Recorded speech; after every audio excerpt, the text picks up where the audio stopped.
तो ये शाहिद जवाब ना देते तो फिर क्या होता, यही मैंने सोचा था कि अगर मेरे साथ हो जाता तो मैंने अभी इसका साथ देना है। इन दोनों को मार के 10-15 लाख रुपया हम पुलिस वालों को देंगे, हम तो बाहर आ जाएंगे। इससे बेहतर है क्या लड़की वापस कर दो। अस्सलाम वालेकुम, आप देख रहे हैं पाकिस्तान टुडे और मैं हूं आपका मेज़बान अनीब ज़हीर। नाज़रीन, आज जो मैं कहानी लेकर आया हूं वो कहानी है इस जोड़े की। लड़के का नाम शाहिद है, लड़की का नाम राबिया है। होता कुछ इस तरह से है कि इन दोनों को कुछ अरसा कबल मोहब्बत होती है और मोहब्बत का इजहार ये अपने अपने घर में करते हैं। इन दोनों के घर वाले बखुशी मान जाते हैं और इन दोनों की मंगनी कर देते हैं। यहाँ तक तो मामलात बड़े अच्छे हैं और बड़े खुशबाश हैं कि इन दोनों की मोहब्बत होती है और मंगनी भी हो जाती है। लेकिन होता कुछ इस तरह से है कि कुछ अरसा बाद शाहिद का एक्सीडेंट होता है और उस एक्सीडेंट में इसका बाजू कट जाता है। उस बाजू कट जाने के बाद लड़के के घर वाले मना कर देते हैं कि हम अब इसके साथ अपनी बेटी की एंगेजमेंट तोड़ देंगे। लेकिन लड़के के घर वाले भी सेम बात करते हैं कि हम लड़की की एंगेजमेंट नहीं करेंगे क्योंकि अब इसका बाजू कट चुका है, ये कमाने से कासिर है, कमा नहीं सकता। तो ये अगर इनकी मंगनी हो जाती है, मंगनी के बाद अगर इनकी शादी हो जाती है तो ये दोनों हम पर बोझ बन जाएंगे। लेकिन लड़की और लड़के में मोहब्बत ख़त्म नहीं होती और ये मोहब्बत जारी रहती है। ये दोनों भाग जाते हैं घर से और भागने के बाद ये कोर्ट मैरिज कर लेते हैं और कोर्ट मैरिज के बाद अब इनको किस किस मुश्किल का सामना करना पड़ रहा है और ये छुप के बैठे हुए हैं। अब इनको क्या क्या मामलात इनके साथ हो रहे हैं वो इन्हीं से बात करते हैं। अस्सलाम वालेकुम। वालेकुम सलाम। शायद आप पहले मुझे ये बताएं कि आपकी एंगेजमेंट हो गई तो लड़के घर वालों की समझ आती है कि उन्होंने इनकार कर दिया कि हमारी बेटी है और वो लड़के के साथ नहीं करेंगे, उसका बाजू कट गया। आपके घर वालों ने इनकार क्यों किया? मैं बड़ा भाई और भाभी सिर्फ दोनों ने। ठीक है, मेरे एक्सीडेंट होने के बाद ना, बाजू कट होने के बाद, और बड़े भाई और भाभी ने इनकी वालदा और वालिद को कॉल की कि अब शाहिद को रिश्ता नहीं देना। सारी ज़िंदगी मैं तो नहीं इसे खाने के लिए दे सकता। ठीक है। और राबिया के वालिद ने और वालदा ने ऐसे उनकी बातों पर गौर किया, कह रहा था सारी ज़िंदगी मैं तो नहीं दे सकता, ऐसे राबिया आएगी हमें तो मजबूरी बन जाएगी। वो हमारी रिश्तेदार है, राबिया की आंटी जो मेरी बड़ी भाभी है, ऐसे कह रही थी रिश्ता ना ही देना तो अच्छा, बेहतर है कि सारी ज़िंदगी आपकी बेटी भूखी मरेगी। अब आप अपनी बेटी का अच्छा सोचो कि बुरा मत सोचना। ऐसे वो राबिया के वालिद साहब वालिदा इस भाई और भाभी की बातों में आ गए, उन्होंने इनकार कर दिया।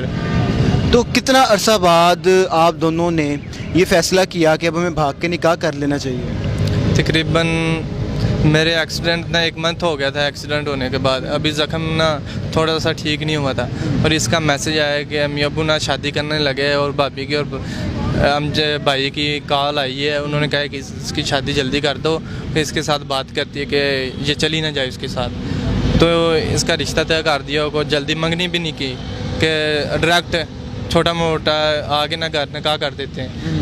और इसकी सिस्टर ने इसे बता दिया कि ऐसे ऐसे बातें हुई है। तो इसे मोबाइल तकरीबन रात 1 बजे इसने मोबाइल लिया और इसने मुझे मैसेज किया कि ऐसे ऐसे ना हम ये वो कर रहे हैं, आप आ जाओ प्लीज़, मुझे आकर ले जाओ, नहीं तो रिश्ता हो जाना है। ठीक है, फिर बहुत मसला बनेगा।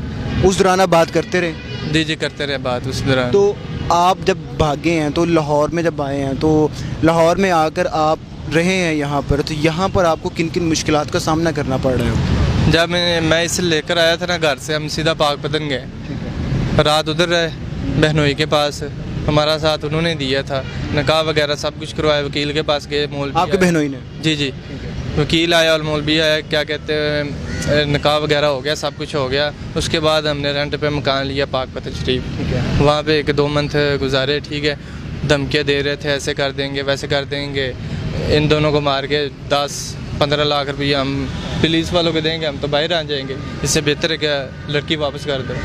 ठीक है, तो अब्बू वगैरह सब उनकी बातों पे गौर करने लगे कि शायद ऐसा ना हो जाए। ठीक है, मुझे कहा ये अब्बू की लड़की वापस कर दो कि बेहतर है, वो ऐसे ऐसे कह रहे हैं। जी तो मैंने अब्बू को जवाब दिया कि मैंने नहीं करनी। अब्बू गुस्से में आ गया, आप खुद अपना फ़ैसला करो। ठीक है, जिधर मर्जी जाओ, हमारे पास ना आना, लड़की वापस कर दो को बेहतर है, नहीं तो आप जिधर मर्जी जाओ। ठीक है, बड़े भाई ने भी कहा कर दो, नहीं तो आपके साथ बहुत बुरा होगा। ठीक है, आपका एक बाजू तो कट गया, नहीं तो दूसरा भी उन्होंने उतार देना है, ऐसे कर देना है। ठीक है, राबिया से मैंने पूछा, राबिया कहती मुझे मरना मंजूर है। ठीक है, मैंने घर वापस नहीं जाना। ठीक है, अगर आपने मुझे छोड़ना तो अभी छोड़ दो। क्योंकि इसने मुझ पर इतना बड़ा एहसान किया, मैं तो इसे सारी ज़िंदगी नहीं छोड़ सकता। ये चाहे मुझे गालियाँ निकाले, मैं इसे कुछ भी नहीं कह सकता। ठीक है, ये रोने लगी तो हमने फ़ैसला किया कि हमने इधर पाक पता नहीं रहना, क्योंकि मकान का पता चल गया था ना, रात को आ जाए तो हमें ले जाए, 10-15 लोग आ जाए तो हमारा क्या बनना था। हम तो यहाँ लाहौर हैं, तो लाहौर में कुछ छुपे हुए हैं? जी, छुपे हुए हैं। तो अभी यहाँ पे कॉल्स आती हैं आपको, वो मारने की धमकियाँ देते हैं? जी जी।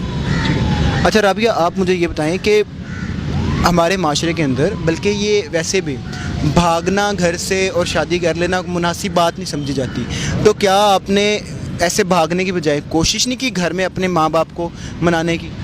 मैंने उनसे कहा था कि मैंने शाहिद से ही शादी करनी है, वो नहीं मान रहे थे। मैंने बहुत कोशिश की थी, मैंने इन्हें भी रोका था कि मैं अबू को मनाऊंगी, वो नहीं मान रहे थे। फिर हमारे पास यही रास्ता था कि हम ऐसी शादी कर सकते हैं, हमने मजबूर होकर ये काम किया है। तो अब आपको शादी आपने कर ली है, आप भाग के आ गई हैं, तो अब आपको कोई डर या खौफ नहीं आता कि मेरे घर वाले हमें कुछ कर देंगे? होता है, लेकिन फिर भी उन्होंने भी तो नहीं ना सोचा। अगर वो सोचते तो हमारी शादी वैसे कर देते और हमें आज ये मुसीबतें ना उठानी पड़ती। अच्छा, आप मुझे ये बताएं कि आजकल की जो लड़कियां हैं, ठीक है, वो जब बाजू कट जाते हैं या जिनके हो जाते हैं, जो कुदरती भी माजूर होते हैं, उनके साथ जाना पसंद नहीं करती। आपने ऐसा क्या था आपकी मोहब्बत में कि आपने कहा नहीं, मैंने शाहिद से ही शादी करनी है? मैंने इससे वादा किया था कि मैं हमेशा आपके साथ रहूँगी, और अगर यही हादसा मेरे साथ पेश आ जाता तो ये शाहिद जवाब ना देते तो फिर क्या होता। यही मैंने सोचा था कि अगर मेरे साथ हो जाता तो मैंने अभी इसका साथ देना है। अब आपका क्या प्लान है, किस तरह से सारे मामले से आप निकलेंगे, किस तरह से आप मैनेज करेंगे इस सारी चीज़ को? हमारा प्लान यही है, चाहते हैं कि हमारी मदद करें और हम अपना काम स्टार्ट कर सकें, कोई और पुरसकून ज़िंदगी गुजार सकें। अच्छा, और शायद आप क्या कहना चाहोगे कि क्या आप चाहते हो कि किस तरह से आपकी मदद की जाए, कि पुलिस आपकी मदद करे आपके घर वालों को और जो इनके घर वाले हैं उनको समझाने में, या आप चाहते हैं कि आप लाहौर में ही सेटल हो जाए? जी जी, मैं यही चाहता हूँ कि पहली बात है कि जो सुन रहे हैं इनसे मैं मदद करता हूँ, रिक्वेस्ट करता हूँ कि मेरा बाजू लग जाए, ठीक है, और मैं अपना कोई छोटा मोटा काम शुरू कर जाऊँ और बाइक चला सकूँ, ठीक है। उसके बाद कोई भी दुकान, कोई सब्ज़ी वगैरह, फ्रूट वगैरह की बनाकर मैं अपना रोज़गार चला सकूँ, ठीक है।